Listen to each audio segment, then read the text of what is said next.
Hi everybody, this is Renee Brunelle. I'm one of the owners of PathfindersDownsizingSolutions, and I'm here today with Genevieve Faulk, who is the owner and founder of Aging Care Advocates. And we wanted to share a little bit of information about the great resource that her company provides the senior citizens in the greater Tampa Bay area.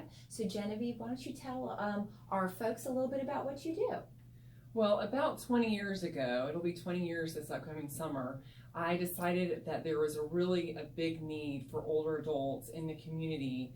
I worked as a social worker in different settings, and I saw that the older adults kept ending up in this system, and there wasn't a lot of support at home to prevent them from ending up back in the system.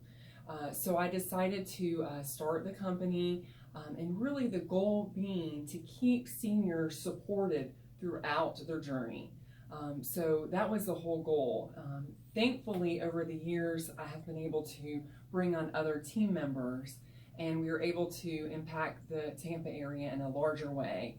Our goal is really advocacy, education, support, assessment, and also really helping someone to guide them through the journey of the aging process. And I know you're a licensed clinical social worker. Yes. Do you want to share a little bit about the background of the folks that work here so that people understand the real depth of the education and experience that people have in your company? Sure. The people that work for me are called geriatric care managers. They all have their backgrounds as far as their education goes. They have their master's in gerontology or social work, or they're a nurse. They also all are either certified as a care manager or working towards that.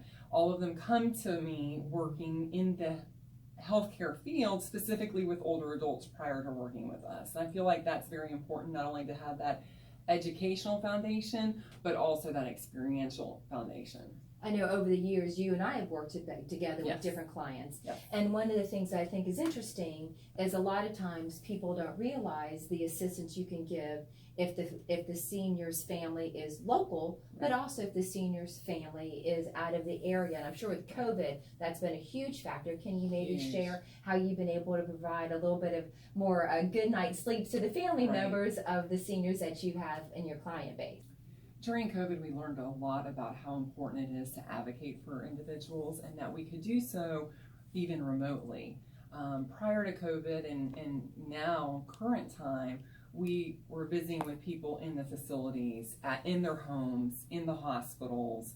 And during COVID, we realized that we could do a lot of it over the phone. We still are visiting now. Thankfully, we're back to visiting in person, which is very effective. But we could also do telephonic advocacy. Things like when we call up facilities, family members often would say, I don't even know the questions to ask. And so we would actually do the advocacy part where we would call the nurse at the facility and we would ask specific questions to gauge how the person was functioning. Anything from their behavior to their appetite to their lab work, and even wounds. So we would ask all those key important questions to find out where they are in comparison to their baseline, and that was able to help us to gauge where they are at now. So that was one of the things we learned during COVID. However, one of the big things that we do on a regular basis is visit people in their homes and facilities to not only assess their environment, but also see how they're functioning in that environment. And that could be at home, that could be in an assisted living, that could be in a nursing home. And those facilities, we do chart reviews, we talk to the staff to see how the individual is doing, if they're having any challenges that the family needs to be aware of, and then really being those eyes and ears for the family to report back to the family what's going on. We think of ourselves as a partner with the facility and with the families to try to make sure that older adult gets the best care possible in whatever setting they're in. And I know for us, we've taken this step forward with the virtual meetings, and when we're trying to plan like a floor plan for somebody, Right. and maybe the move is due to a health event, and now they're using a walker or a wheelchair, we're looking at, is there enough space to move all of that around? I know for you, for years, you've been like the leader of using some platforms to share the information to a lot of different family members. Can you share a little bit about that so that the folks watching the video can know how great it is for you to kind of be very transparent on the information that you are gathering? Right. So it's very important that everyone's aware that we're a neutral party and that we're going in there with a set of eyes that's going to be unbiased to what's going on, and just really assessing the older adult where they're at and making recommendations to the family with regards to what they really are needing at this point in time.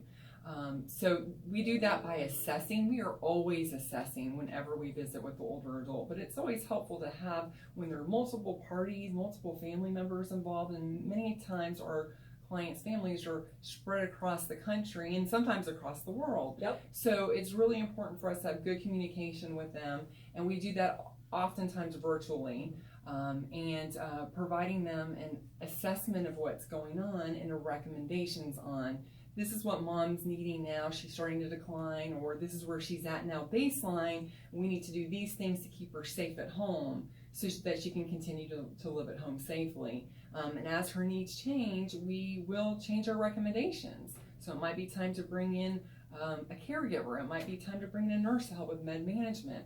It might be time to bring in additional therapies to help support her at home. It might be time to talk about other options like assisted living or like a nursing home. So it's really important for us to continuously be assessing and monitoring, because things change in a second. In a split second, things change. And someone falls. In fact, yesterday we got an email that someone had fallen, and that just changes the whole plan of care at that point, and what we're going to do and how mom's going to face the next step and what we're going to do with that. And it's interesting, I find that all of us in the senior living industry, that work and take care of seniors, that we all do things, and we're just like, of course we would do those kinds of things.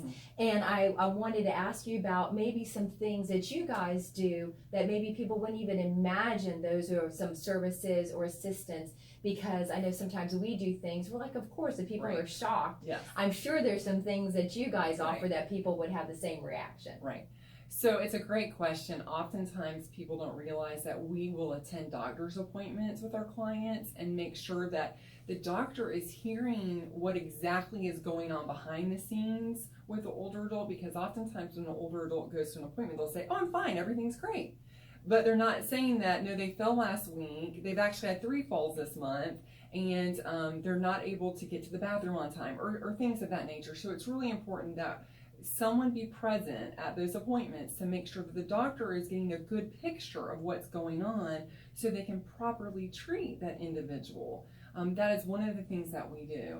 Another thing that we do is that we help with simple bill paying. When an older adult is still alert and oriented and able to still understand the bills that they're paying, but maybe they have visual issues, or maybe they are just having trouble with going through and sorting through all their mail. We will help with that to make sure that they can continue to keep that independence level, which is really important for some people. Now, if they start to lose their cognitive abilities, then that's a different matter. We need to bring the power of attorney in to start signing the checks and paying the bills. But just to keep them as independent as we can for as long as possible. Other things that we do are consults with family members that really are struggling with, mom is so resistant, dad is so resistant to doing anything. We try to get a caregiver and we try to get them into doing some type of outdoor activity. We try to do this, we try to do that, and they just refuse any kind of help or any assistance. So we strategize with the family on different techniques, different ideas, different ways we can kind of get our foot in the door to start that process of getting more support. And a lot of times families don't understand that when the adult child makes a recommendation, the older adult just doesn't listen. Yes. But it doesn't matter how old the geriatric care manager might be. They might be 20 years younger than the adult child. They come in and they make that recommendation as a professional, and the older adult says, well, that's a great idea. And sometimes it takes planting a seed and letting that older adult say, I think that's a good idea down the road, where they think it's their idea, but you planted the seed. So those are items that we just really try to help strategize with the family on. Another big hot topic is driving, safety with driving. A lot of times older adults don't want to give up their license. Who does? But at some point, you get to the point where it's not safe to be on the roads anymore. And families really struggle with how do we take the keys away from mom or dad? So we've worked with a lot of family members over the years to do that in a dignified way, where they can feel supported in the process, and that the family can feel like they weren't the bad guys. And that's a hard thing that we see a lot of, is the families don't want to be the bad guys. And so oftentimes we say, let us be the bad guys in a nice way. Yeah. We do it in a respectful way that supports them, with kindness, keeping their dignity intact, which is important. I think that's one of the things that people don't realize is that often if you are the family member trying to make these recommendations, you're going to be the bad guy. Right. Where somebody comes in as a third party, really not that interested, person. We care, but we just want to get to the end result, and how we get there, we can take a couple of different paths. That often the adult child and the older adult can maybe have a better relationship, because somebody who is really, we do this 5, 6, 7 days a week, can make this happen quickly and effectively and efficiently, and allow that dynamic of caregiver and caregiving and all of these things get as minimal as possible, and allow that positive, healthy relationship to be revived during maybe some things where there could be a crisis or some challenges. Great point you make, saying that. If I may, I'd love to share a story of a situation that happened a couple of years ago that I worked with. And it really was it's just a great example of how we can get involved. A daughter called me up and she said, my dad lives alone in his home. He has memory issues. He's resistant to any kind of help. And I've already called Adult Protective Services, and they've gone in and they've assessed Dad, and they said there's nothing they can do because he has the right to live that way. Right. So I said, well, she said, but I don't think he's going to let any of your team in the door. And I said, well, let us just try. So I came up with a creative strategy on how we were going to get our foot in the door. We went and used that strategy. It was actually just using an idea of ice cream. There's an ice cream called Thrive, and it's a nutritional supplement, it's a delicious ice cream if you haven't tried it. But I used that as a way to get my foot in the door, because he loved ice cream.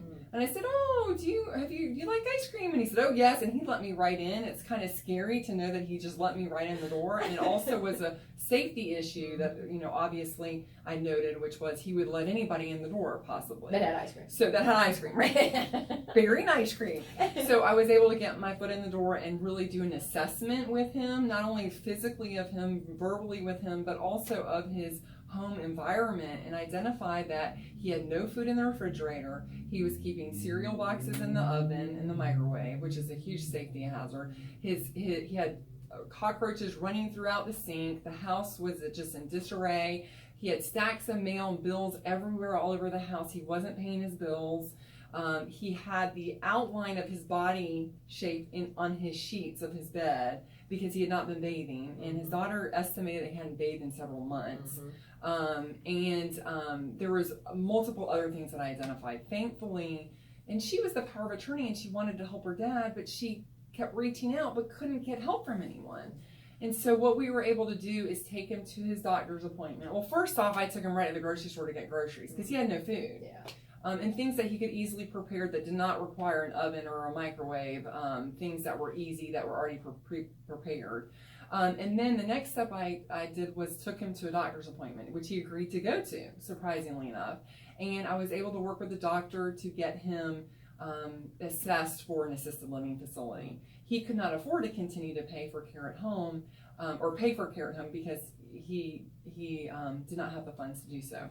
So I was able to get the doctor's help to fill out and complete the form, and then he he allowed my team to drive him to the assisted living facility and walked him right in. He just wanted to have help, and he didn't know how to ask for help because cognitively he was past the point where he even knew that he needed help.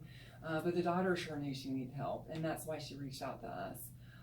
So in the end, that's a good example of a situation where someone's kind of digging in and not really wanting to get help from the family, where we can be very an integral part of making change happen in a positive way.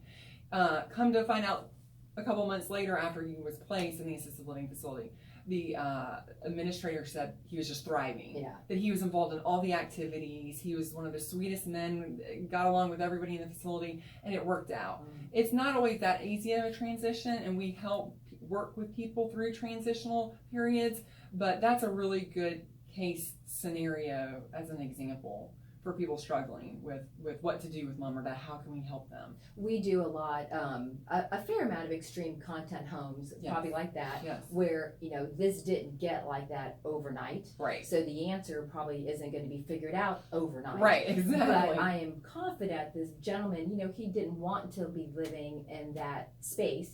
He just had got to a point in his abilities that's just kind of what his new norm was. And now having that added support, somebody's cooking his meals and cleaning his apartment once a week, and providing him scheduled transportation, I can only imagine the complete socio environment shift that he was able to get accustomed to, which is probably what his life may have been before these things started declining. And so that is always the nicest thing, to see somebody that you're like, wow, just the change of address and that little bit more support really can have such a positive outcome. So those are the things that help us sleep good at night, right? Yes, absolutely, absolutely. Is there anything else about you, what you guys do that you wanted to share? I think that the bottom line is that we are not in this industry because it was just a job. We're in this industry because we have heart and passion for it, and helping not only the older adult have a good quality life, but also making sure that the caregiver has support through that caregiving journey. And it is a very difficult one at times. And so we really partner and guide and sometimes handhold the caregivers through the whole process. And that's a big part of what we do, is we partner with the families to make sure that their loved one is able to not only get good care, but have a good quality of life. Because that's what it's all about. Yeah, and I think that one of the things is, for a lot of family members, and it could be the older adult, that they're looking at something and it's like straight in their face, and they're like, I do not know what to do.